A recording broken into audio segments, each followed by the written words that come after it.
You know what, Sam? What? Number 12 is in the rafters. Yes, it is.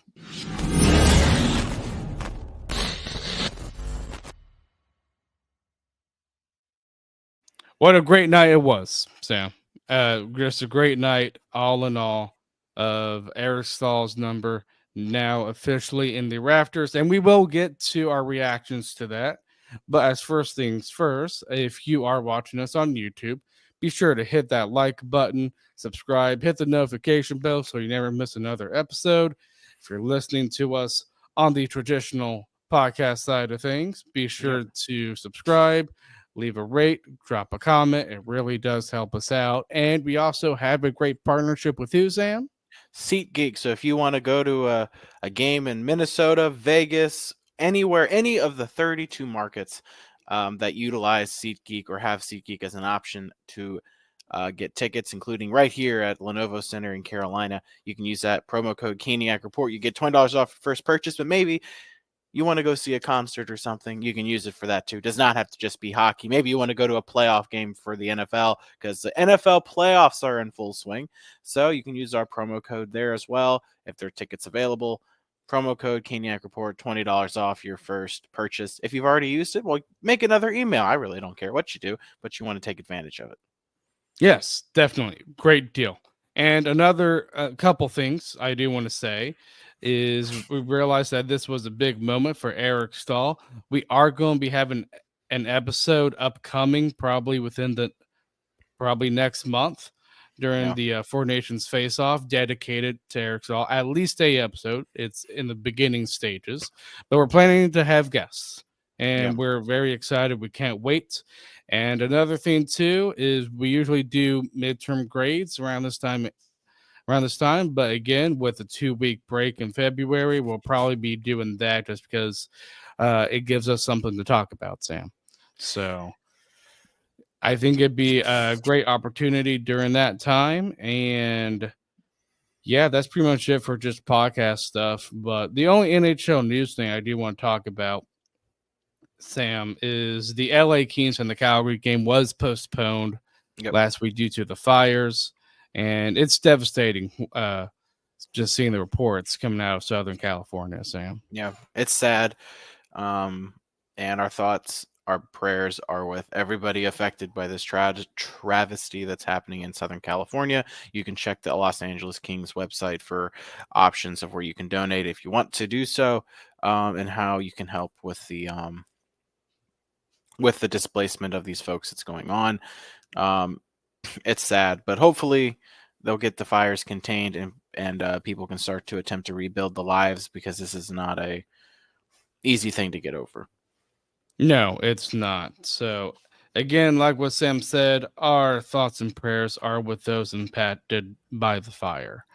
And that was pretty much it I saw for just NHL news or just NHL stuff, Sam.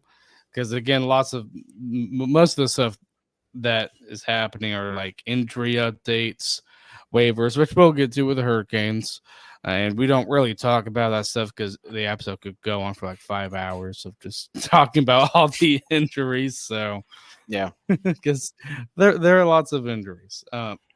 But now we're gonna get to some hurricane stuff, Sam. And a one thing that I do want to talk about is we got some praise from our prospects, Sam, down in Chicago. Scott Morrow and Ryan Suzuki are all stars in the AHL. So Well earned. good for Well them. earned. Well earned. They've had a great year. Um, whether Suzuki ever gets a chance here or not, I think he'll probably get a chance next season in the NHL. Doesn't mean it's going to be here, but Morrow is continuing to prove that the dude is going to be ready to play, and I think he's going to be ready to go next year. So I love everything about Morrow. His offensive puck ability, his skating. He's going to be a really good player for this franchise for a long time, and I'm excited to see him play in the NHL. And he's making me more excited with how he's playing in Chicago. Yes, I am too. And I believe recently, Sam, Bradley Nadeau scored for Chicago. So he he's starting. He's definitely doing good up in Yeah. Chicago as well. So love seeing these prospects just developing down there. And I've said this before when it comes to like AHL teams, Sam, but I think part of developing prospects is learning how to win. So Yep. I know there are some probably GMs that only care about the development and not about the winning, but I think Mhm. you need both. You need So to you need to have culture. Get used to a winning culture. So yeah, if you're losing all the time and you bring that to the NHL, that's not going to do you any good because you're already a loser. So like I ex- mean, and we had a whole lengthy conversation about that with Buffalo, right? There's just it's a losing culture, and it matters. Doesn't matter. exactly. It does not matter if it's the NHL or the AHL or the CH or the WHL, OHL, whatever, KHL. You want to have a winning culture, right? Nikishin will bring a winning culture to Carolina because his team they win games, and so does and right now Chicago's winning games, so that's a good thing. Yes, it is a good thing. And And Nikishin had a good game recently too, if I remember right, like 2 goals and an assist or something like yep, that. he did. I saw. Yep. So all good positive things on the prospect front that we have seen at least. And Yep. now we're going to get to another great thing of great news is that Jordan Staal set a Pacific record. This was obviously from the hat trick they had in Toronto, but it's funny because it's very specific. But he's the second NHL player to ever record a hat trick at the age of 18 and 36 or older, Yep. and the first player was Yami or Yager. So Yep. Sam, I Yep. think that is very cool overall. Yes. Yes, it is. It's awesome to see that. And Jeremy Yager was a great player, so he's in pretty good company. Exactly. And another thing too, Sam, is we saw this, I believe, yesterday in the fact that Ty Smith was put on waivers to be sent down to Chicago. He did clear. And we were all wondering, Sam, oh, does this mean Ghost is back? Well, he does return. He returns for the Anaheim game. And usually, Sam, and I know you would agree with this. Usually, in your first game back, we're probably willing to give you some leeway, Yeah, and because you're and trying to even get then, back into the thick of things. yeah, and even then I thought he was fine, and I think he was awful. But yeah, I mean, I always give a guy a game, maybe two, depending on practices in between. So, Ghost played today against the Ducks. He's got a couple games before he plays against Buffalo, so I expect him to be ready to go against the Sabres. And I won't, Yes, and the and leeway I he's gave him tonight won't definitely, be there. yeah, he's definitely an upgrade over Ty Smith. Yeah, for sure, So for sure. good, good news on that front. And then Sam, I saved the best for last. Okay. What a great retirement ceremony Yep. Eric Staal had. Really, really wonderful. Canes had pretty much almost they tried. I could tell they tried really hard to try to get everybody back who knew Eric Staal, played with him, because it was a full house when it came to bringing back all these alumni and even staff members on the Hurricanes. I think I saw Pete Friesen was part of the people that came out on the ice. Yeah. He was strength and conditioning coach before Bill Burniston. Heck, we even got to see players I didn't even recognize, like Patrick Eves. Yeah. Oh my gosh, I thought he was Jumbo Joe Thornton for a second there. Yeah, that was funny. Had a big old beard. Got to see Whitney, Rutu, Sutter. Man, Sutter. I always loved Brandon Sutter. Just a lot of really, great Hurricanes alum, and it was awesome to see it. Yeah, and the speech that Eric Stahl made, I thought that was great. Yep. You can tell that his faith is really important to him. His family is very important to him. His Yep. friends are. It Yep. was. I mean, did you get emotional, Sam? Yeah. Yeah. Yeah. I did. I thought it was excellent, and I've always loved Eric, and it was great to see. Yeah, it was, and I mean, I will admit, because there was an episode that came out on Adam Gold's Kane's Corner podcast, I believe, on just Eric Staal. Yep. And I will admit, it wasn't all fun and smiley faces and all that type of stuff, because toward the last part of his career, he was kind of getting a little bit hated on. I would agree, and I would say he probably did get too much hate. I think part of it was just fans were just getting frustrated with this team constantly missing the playoffs. But I mean, one thing I definitely do agree is that he is only one, to me, one of only two born and bred Hurricane players that have been the face of this organization for so long, and that's him and Cam Ward. Yeah, it's 100% true. Yeah, great moment. Loved every minute of Eric Stahl's number going up to the rafters. It's been 13 years since the last retirement game, Sam, and that was with Rob Brindamore. I know. It's crazy. Time really does fly by. And if you're at the game, for those of you who are watching on YouTube, you got this. For those just Yes. listening, I am showing the Eric Stahl bobblehead. And you might see something in the future if you're watching this on YouTube. I might add something to our little set that we have for the episodes. So might see another banner, maybe. I don't Yeah. know about Yeah. you, Sam. It'll probably end up heading up there. Okay. Um, All right.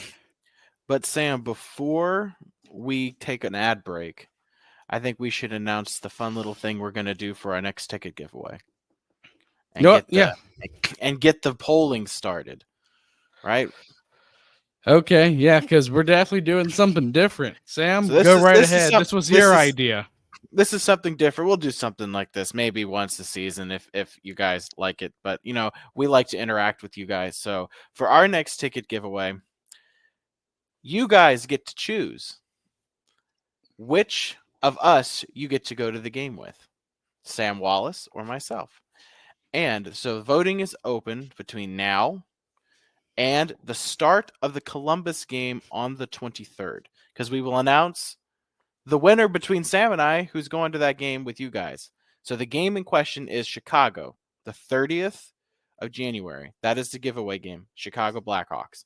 You have until the start of the um, the Columbus Blue Jackets game. All right, the start of that game, and we will announce the winner of that contest.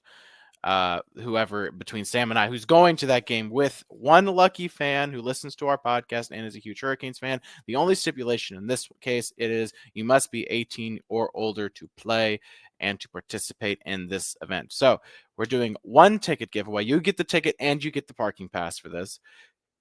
Tell us, which of us do you want to watch a Hurricanes game with? Sam Wallace or myself? We will sit there with you. We'll chat. We'll have a good time. We'll watch the game together. Again, this will be the game against the Blackhawks, but you guys get to decide which of us will go to the game with you, myself or Sam Wallace. So it's a watch a Hurricanes DM game. us, email us. Yep. Tell us which one. You just have to say Sam D or Sam W. That's that simple. Which of us do you think you would like to go to a game with? We're going to do this once. We'll see if it's popular. Maybe no one will do it. I don't know. We'll figure it out. But yes, let us know. Send in your vote between Sam and I, which of us you want to watch a Hurricanes game with. And then at that podcast, so we'll at Friday on the 24th, when that comes out, we will then explain how you enter in to going to that particular game with one of us, whoever that winner is. But yes, vote. Which of the Caniac Report co-hosts do you want to go to a Hurricanes game with? Vote. Voting opens today as you're listening to this, going through the start of the Columbus Blue Jackets game on the 23rd. Considering what the outcome was with the Caniac Report Hall of Fame, I do not like my odds in this. You don't like your odds in this? You never know. You never know, Sam. Maybe they'll like you because you're more tempered than I am. But you know what? you pick. Do you want to go to a game with Sam Wallace, or do you want to go to a game with myself? And you guys get to choose. Again, you must be 18 or older to participate. You will get a ticket and a parking pass to the game against Chicago. But first part of this giveaway is you guys are going to decide which of us is going to that game, and you guys get to hang out with us for a hockey game. One of you gets to hang out with us for a hockey game. If it helps, just cover Sam's side of the screen whenever you're watching us. Yeah. Okay. Stealing my thing. Stealing my thing. I'm just trying to be funny. Sam's trying to raise his stock here. Trying to raise his stock here. All right. All right, guys. Polling's open. Go vote. Send us an email. Message us on any of our social medias. Blue Sky X. I don't know if you can do it on Blue Sky. I don't really use it. No. I do post on there too with our promo episode. Okay. I don't know if you can message on there. Message on Blue Sky X, Instagram, email, TikTok. We have TikTok too. Or for the time being. Or you can even vote in the comments section of YouTube. We will accept that as well. So feel free to do that. Yeah, we definitely will. So now let's get to one of our sponsors. Playoffs? We're talking about playoffs? You bet we are. Get in on the action at DraftKings Sportsbook, an official sports betting partner of the NFL. Scoring touchdowns is key to winning in the playoffs, and you can score big by betting on them at DraftKings, the #1 place to bet touchdowns. Ready to place your first bet? Try betting on something simple, like a player to score 6. Go to the DraftKings Sportsbook app and make your pick. New DraftKings customers can bet $5 to get $200 in bonus bets instantly. Download the DraftKings Sportsbook app and use code THPN. That's code THPN for new customers to get $200 in bonus bets instantly when you bet just $5. Only on DraftKings Sportsbook. The crown is yours. Gambling problem? Call 1-800-GAMBLER. In New York, call 877-8-HOPE-NY or text HOPE-NY 467-369. In Connecticut, help is available for problem gambling. Call 888-789-7777 or visit ccpg.org. Please play responsibly. On behalf of Boot Hill Casino and Resort in Kansas, 21 plus age and eligibility varies by jurisdiction. Void in Ontario. Bonus bets expire 168 hours after issuance. For additional terms and responsible gaming resources, see dkng.co/audio. And now there's a new addition to my set. The Eric Staal bobblehead. Just sits right there on the corner. I think I might do. I'm probably going to leave it right there. Okay. Yep. He's going to go in my office at work. There you go. So first game, Sam, this is the game Friday night where Hurricanes played Vancouver. And this was a game where you can tell games were kind of playing on empty gas. Now, granted, it was a very good defensive game. I would say probably argue from both sides. Heck, I thought Vancouver probably was at their best probably in the first period. Yeah. I thought Carolina started to play a little bit better as the game was going along. But you can tell this was a game that just did not have a lot of action. It was boring. There wasn't a lot of people in the stands. I mean, it was still a sellout, but it was a bad weather night. No one really wanted to be out. It was a low energy game. And it really was. And I kind of expected that because Carolina didn't need to entertain anybody that night. I mean, it was at home, so I don't know if needing to entertain is the right word, but the most important thing is they got the win, and I would argue in a season where you play 82 games, possibly more in the future, you're going to need to have wins like that, and they definitely got a win like that, so good for them. That's the most important thing. And that's what we said at the beginning of the season, that this team was going to win games like that. Because we just don't have the skill that we had last year and to get used to it. Yes, but some good things did come out of that game with the 2 goals. Obviously, you have Jordan Staal scoring on a rebound because Orlov took a slap shot on Vancouver's goal, Demko. And Staal was able to get the rebound and score. And Sam, he is just on a heater right now. Yeah. Good for him. I love it when the captain gets on the board. Yes. Now he didn't score in the Anaheim game, but he still did uh pretty good, I would say, in the Yeah. Anaheim game. I He's thought had his he had 5 goals in 3 games. Yeah, you're not going to get that from Jordan very often. no, you're not. And in the second period, you have another player that's really starting to get going, and that is Andrei Svechnikov. Yeah. Yep. hmm He's Yep. So go ahead. no, he's been playing well. That line in general has been very good lately. Yes, the Svetch Staal Martinuk line has really been good, and I don't mind that line, Sam. You know why? Because so far this season, we really haven't seen Svetch have that chemistry with that one other player. So when you put him with Staal and Martinuk, and you leave that line together, so far they have done excellent because they have generated chemistry. I would argue. I agree.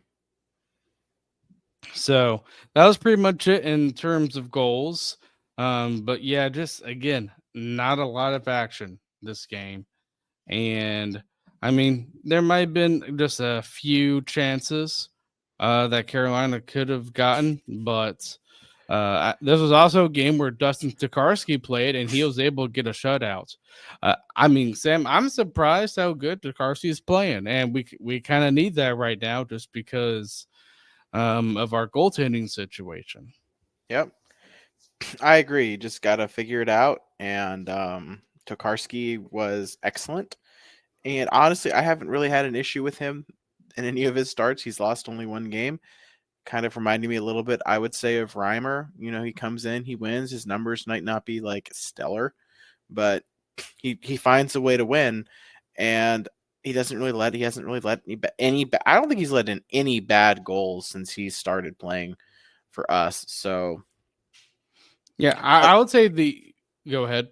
no, I would like to see him get some more starts until Freddie comes back, mainly because I can't with not Svetch. I can't with PKs anymore. I Oh, can't with these bad we'll get to the Anaheim game. Don't worry, Sam. But I mean, Tokarski, he's played very good. I'll say the only game that he probably looked just a little bit shaky in was the game at Nashville, if you remember. But the team in front of him was not playing good. During that mess until the third period. So good on Tokarski for getting the shutout. Carolina played a very good defensive hockey, and I mean, you could argue that they kind of needed it just because they've been playing lots of hockey within the Mhm. past week, and now we're going to get to the retirement game, which is the Anaheim game. So, Sam, as you can tell, we're kind of, I mean, if you kind of look at the schedule, playing quite a few Western Conference teams. Anaheim being one, Vancouver. We're going to be playing Vegas Yep. this Friday. It'll be a So tough one. yeah, it really is. Vegas is just on a heater. Although what's very interesting though, you look at their stats, their point percentage against Eastern Conference teams has not worked out for them. So They they're have not just been cooking doing it good. out. So they're just cooking it out west. Yeah, they are. So hopefully, with us being an Eastern Conference team Friday, we can win against them. But still, it's going to be a tough game for the Hurricanes. And now we get to the Anaheim game, Sam. And this game was a little bit more entertaining. I would say a lot Yep. more entertaining than a Oh yeah. Vancouver game. Oh yeah. And I thought this was a game where Sam, I thought Carolina looked pretty good. Yeah. Now, did I think they made the most of their chances? Probably not, because I thought a lot of their shots came from the perimeter. They Yep. weren't really getting lots of shots in the high danger area. If you're an analytical guy, that you usually call it a high dangered area in Yep. front of the goalie. Um, Part of it, and I don't know where you stand on this, Sam. I don't know if the Hurricanes play that much of a style to where they have a play where we have a player that's right in front of the goalie. Yep. I mean, it's just I just wish we played like that a little bit more, played more right in front of the goalie. Now, granted, we did on one of those goals with Aho getting a goal, but that kind of came back and bit us. Yeah, yeah. It did, but even then, that's what you want to see. Like you want them to get in front of the net. You want them to do that because you crash the net, good things happen, and sometimes you're not the one running into the goalie on your own accord. Sometimes you're pushed in, but that's what you want. You want to shake up the other team, and you want to get in, and you want to get in the crease. And Aho did that. Unfortunately, the goal comes off the board, which I think was the right call. He did skate into the crease voluntarily, even though contact I think was made by the Anaheim goaltender. I think the he made the contact, but since Aho, and if the league has been very consistent with this, since Aho skated into the crease on his own, it didn't matter. The goal was going to come off the board. Yeah, and there was a defenseman. I believe it was Z- Zellweger. I believe is that's how you pronounce their one of their Yeah. defensemen. Um, I mean, there was a bit of a nudge. I thought, um, for on Aho there, but that was the only thing that I could see where the refs were like, okay, they're gonna make this goal stand because of that. But even then, Aho did skate in on his own accord. He made contact with the goalie and it came back. But Sam, I mean, this game was frustrating in the fact that again they played good. I do think they were the better team, but I mean, the first goal I don't really blame on Kochekov that much because I'm like, who's covering Harkins? He comes right into the slot and he Yeah. scores. It was a snipe. Great shot. I have no qualms with that one. If you want to say Kochekov was too deep in the net, that's fine. But it was a breakdown defensively. That's the only reason that chance even developed. And you know he was right there was Brent Burns Yeah, and I had too. just told you like 10 minutes earlier, I was like, you know what, Burns is out of my doghouse. And then he goes and does that, and I'm like, well, you know what? I guess he's just gonna hop right on back in there. Yeah. He's older. It's nothing bad against Burns. He's had a heck of a career. He's a Hall of Famer, but he's slower, he's older, and he's starting to drag that pair down with him because I don't think Slavin's had the greatest year. And I don't think that's because Slavin's not good. I think Slavin's having to freaking make up for Brent Burns's lack of ability at 40 plus or almost 40. Yeah, I believe he's 39, I believe, right now. But I mean, I completely agree. There are times where I think Burns is excellent defensively, but there are also games where he's been disastrous. And I'm not saying that this was a disastrous game from Yeah. Burns. I've seen worse, but at the same time, I mean, if you have an Anaheim player coming down the slot and you're in the slot, do something. And he didn't do anything. Yeah. No, So, and it is what it is. You go down 1-0. I don't really blame Kochekov on that. Again, if you want to blame him, you have a somewhat of an argument because he was deep in his crease. oh, might have cut out there. Great. Yeah, you might be cutting out. Yeah, you can blame Kochekov if you want. He was deep in his net. That's really not the goal that I have the problem with. But if you want to say Burns Kochekov combo and that puck shouldn't have gone in, okay. But I'm not laying that one at the feet of Kochekov personally. No, I'm not either. But in this third period, again, I actually thought the third period was the best period the Hurricanes played.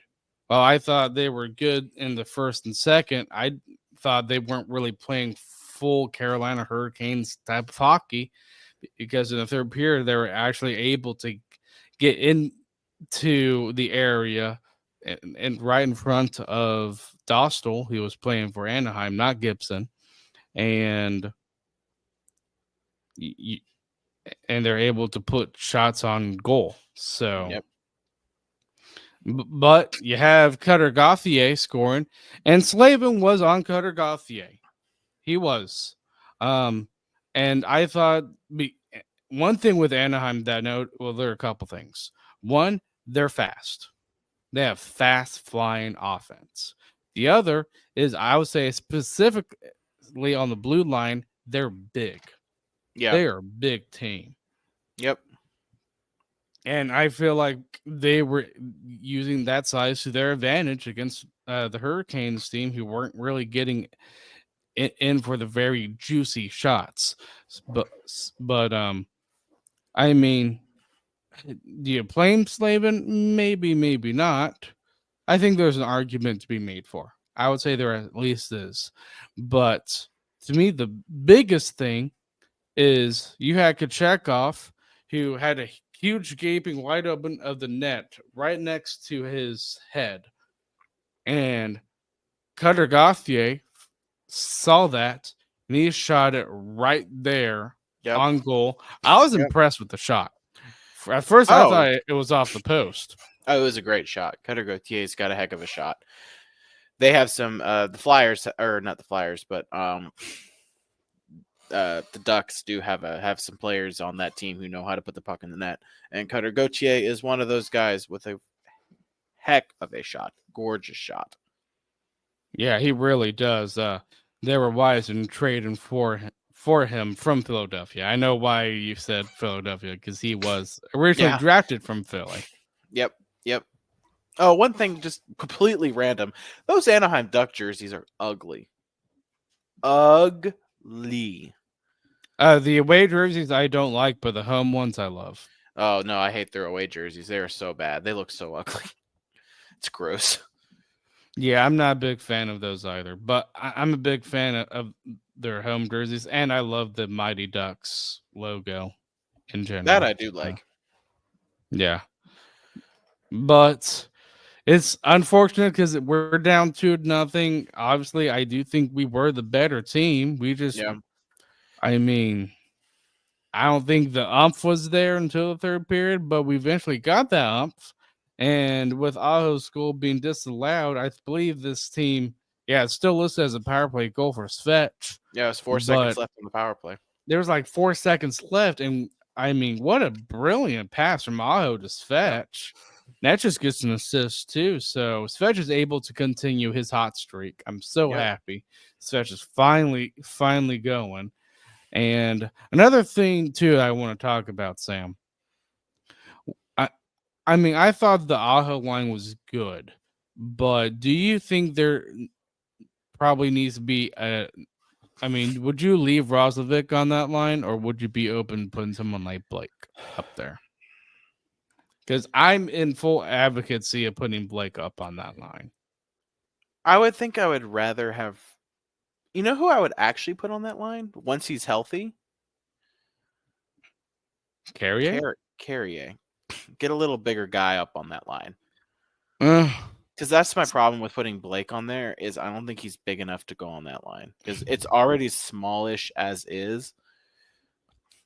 So that's that where I agree. That is one downside of putting Blake up on the first line, but if you I put would. Blake on the first line, you can't do that with away games because you cannot get that matchup with them putting their big dudes out against that line because they'll just outsize them.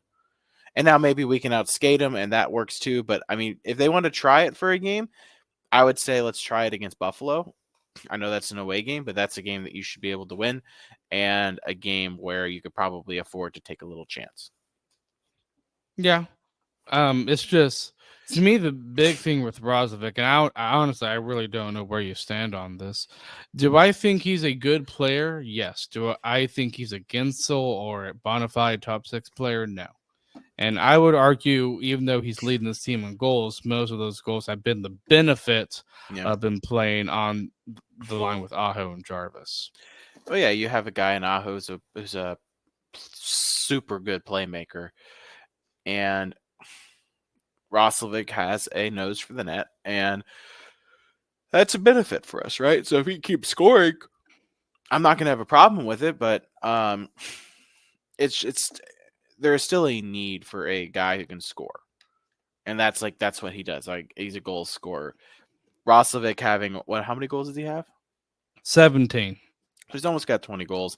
That doesn't make you a goal scorer. That just means right now you're the guy who's putting the puck in the net. And I don't think anyone would ever describe Roslovic as like a pure goal scorer. No, I don't think he is either. So I mean, again, it's just I think that was a great signing, and it's worked out so far. And if you can get him to come back on the cheap, maybe he can be your like Nino Niederreiter kind of player, the guy that we got from the Wild, and unfortunately we let him go, which I think was a big mistake. But if you can get Jack Roslovic to stay for maybe 2 or 3 million, yeah, I mean, I think having him is beneficial. It gives you some depth scoring and a guy who can play up in case you have injuries. But that should not be your goal or your target this offseason or at the deadline. At the deadline, if you can get Freddie to come back and play some games before the deadline, I think that's really beneficial to see kind of where your goaltending situation is, and maybe you can afford to go into the playoffs without changing it. But I don't know if I would do that. But the needs this team has is, I think, pretty evident. They need a guy who can score, and they need a second line center. Yeah, I agree too. And I would say probably the first problem that they need to address, and we are going to talk about him because we're talking about the position, Kachekov. Yeah. In the overtime, because we're able to tie it, and Seth Jarvis he was on the goal line with a pass from Netchus, and he was able to fling it up right under the crossbar on Dostal, and what an amazing goal that was. I was so happy. And also what was cool too, with that being the retirement game for Eric Staal, they sometimes put the camera on Eric Staal just so you can see the reaction for the goals. And I just love that. I really do. So and what's funny is obviously we're going into overtime, and I was like, Sam, Jordan Staal overtime goal. I was being a little bit facetious, but wouldn't that be awesome though if Jordan Staal did score in the overtime? No, I would have loved it for Jordan Staal to score. I think everybody would have loved it for Jordan Staal to score. It would have been awesome. Oh yeah, it really would have, and I think it wouldn't give Eric Staal something to talk about at Thanksgiving dinner. Be like, why didn't you score in my retirement game? Yeah, I know. Eric will be able to hold that over Jordan's head for a little while, I'm sure. You're able to score a hat trick against Toronto, not Anaheim. Come on. Yeah, that's funny. Just trying to be funny, Yeah. Oh yeah, for sure. Oh man, but unfortunately, we could not win it in overtime because you had Cutter Gauthier with the second goal of the night scoring, and Sam, what a bad goal that was to allow on Kachekov. It was bad. It was gross, ugly, whatever you want to call it. I didn't like it. No, I didn't like it either, and I thought the players in front of him. There were a couple times. It should have been it was a routine stop. Yeah, that's what that was, routine stop, and it shouldn't have. He didn't make the save, and you're only, as Cam Ward, as we're talking about all these guys and alum, as Cam Ward always said, you're only as good as the goal you allow, and that one was bad. Yeah, it really was, and I would say if Chekhov continues to play like that, then this game will probably be the start of me questioning whether we should keep him or not. Yeah, well, you can't keep letting in one bad goal a game. Like, he's had a few good games. Yes, he's probably had 3 or 4 recently that have been pretty solid. But my problem is, you can't just be good for 3 or 4 games and then you start playing bad for 3 or 4 games. Like, that's just not going to cut it, right? Yeah. If you have one bad game out of like a dozen, and but even if you lose some of those games, as long as you're not letting in bad goals, that's fine. But the problem is Kochetkov has a tendency to allow 1 bad goal a game, sometimes 2, and that's just not going to work. and we get Freddie back soon. It sounds like he's practicing, so that's always good. My hope is maybe we get him back in the next week or two, get him a couple games in before the break, and then we'll get an idea of if Freddie can go on.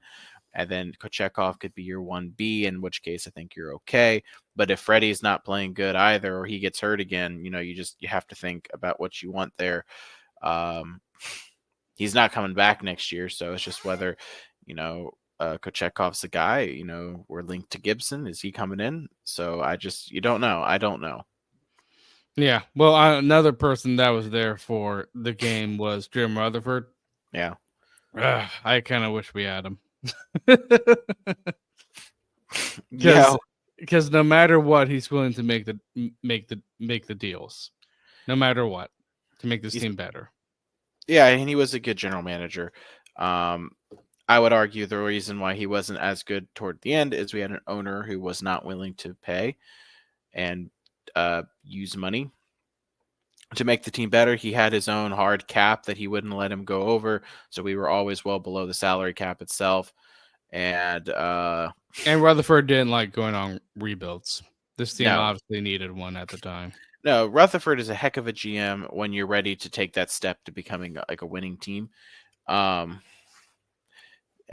I would say Francis is a GM you want as a rebuilding general manager because he's a great drafter. As much as I hate Ron Francis, he's still one of the best drafting general managers this franchise has ever had. And then you had Don Waddell, who was able to take that step and make us better.